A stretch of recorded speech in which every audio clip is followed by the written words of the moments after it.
Hey Psych2Goers, and welcome to another video. Thank you all so much for the love and support that you've given us, enabling us to make yet another exploration into everyday psychology. So let's begin. Loving yourself may sound simple, but we all know how hard it is. Sometimes it can be a roller coaster ride between being happy with yourself and wishing you could change. There are so many things that affect your image of yourself, and some of them may not be good. Things such as the media set false expectations and ideals. It can be a long journey to accepting this, but it's worth it. We made this video to remind you that you should never give up on loving yourself because you deserve it and you're worth it. So here are 12 things that do not determine your self-worth. Number 1, your achievements.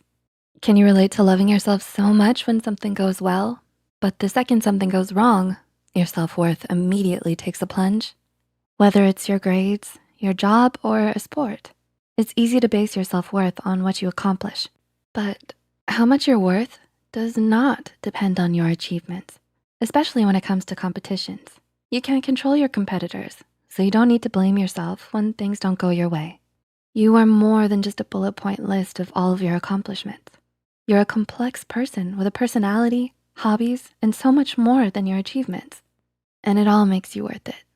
Number 2, your income and job. Are you second guessing your career? Do you often think of switching your job?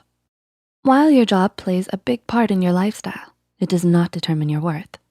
People who have less money aren't lesser than others, like society and the media sometimes portrays. Your job and income are sometimes the result of your situation. There are so many factors that influence them, like location, the economy, and competition. So they aren't really a reflection of who you are. Number 3, your childhood. Do you avoid thinking about your childhood? Do the memories make you uncomfortable? Your childhood may shape a lot of things about you, but it does not determine your worth. It's a phase well on its way out, and you mustn't let it overwhelm you. Your rough childhood does not define who you are. After all, you have no control over who your parents are, and you're not responsible for their choices. It may take some time to accept this, but your past does not define you. Number 4, your level of education. Much like your income, your level of education is also the result of so many factors. One of the biggest factors when it comes to deciding whether to go to college and where is how much money your family has. You can't change how much money your family has or the location of the schools you wanna go to. Therefore, you don't need to feel bad if you don't have a higher level of education. It doesn't mean you're less intelligent or worth less than those who do. Number 5, how other people view and treat you. Do you constantly stress about how others see you? Are you constantly trying to live up to their standards? Other people have no way of knowing who you truly are. While family and friends may have a good idea of it, only you fully know yourself. Knowing this, your self-worth isn't based upon others' limited and sometimes biased opinions of you. You cannot control what other people think, nor how they act. Similarly, don't base your value upon something completely up to others. Trying to please others will ultimately lead you to being miserable. So try not to stress yourself out with other people's opinions, even if it is difficult. Number 6, other people's achievements. Do you compare your achievements to other people's? It's okay because everyone does that occasionally. It's so easy to look at what you've done and compare it to someone else's achievements, especially when the internet gives you access to everyone's amazing lives. It may be hard to internalize, but what other people do doesn't define you. You can't control others, so the only thing you can do is try your best. Regardless of the result, trying your best is enough. After all, everyone is different with varying skill sets and experiences, so it's no use comparing two completely unique people. Number 7, your appearance. Are you unhappy with some physical feature of yours? Is there anything you wish you could change about your appearance? Chances are the answer is yes. Almost everyone wants what someone else has, which is the sad truth, especially living in today's society. It can be so easy to compare yourself to other people and all the gorgeous models on TV, but try to remember that what you look like doesn't determine how much you're worth. You've probably heard it before, and we know how hard it is to accept and internalize, but it's true. You don't need to feel bad because you might not look the way the people on the TV do, because everyone is beautiful in their own unique way. Number 8, your relationship status. Are you still looking for the one, but it seems like everyone you know is getting hitched? Nowadays, there's so much pressure to have a significant other and a picture-perfect relationship.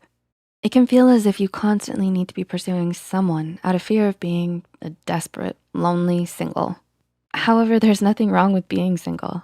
It doesn't make you less of a person because it means you're taking more time to focus on yourself and what you wanna do. You will only go for it when it feels right. While a relationship may be nice, it's not something you need to have to be valued. 9, the number of friends you have. Do you value quantity over quality when it comes to friends? Or is it difficult for you to keep up with your circle of friends? Having more friends doesn't measure what kind of person you are. If you only have a few, it doesn't mean you're not sociable or kind, but it means you have a specific taste in people, which isn't a bad thing. You're invested in finding friends who understand and care about you.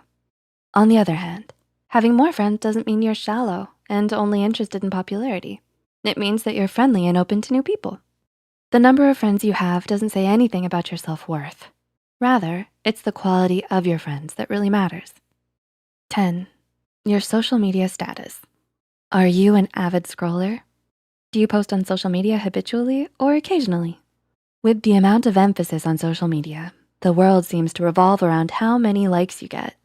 There is so much pressure to have a picture-perfect, aesthetically pleasing life.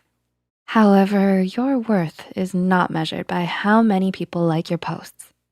Social media is for sharing parts of your life and forming connections with people. So while getting likes may give you satisfaction, it doesn't determine your self-worth. Social media should be fun and uplifting, not a tool to gain validation. You are valid and worthy, regardless of your social media status. Number 11, your age. Both old and young people are often judged due to their age. People may think all young people are reckless and selfish, while all older people have their whole lives figured out. But your age doesn't control your personality, hobbies, likes, dislikes, and so much more. It's not a reflection of who you are, so it doesn't determine your worth. After all, age ain't nothing but a number, right? Number 12, your decision to have children.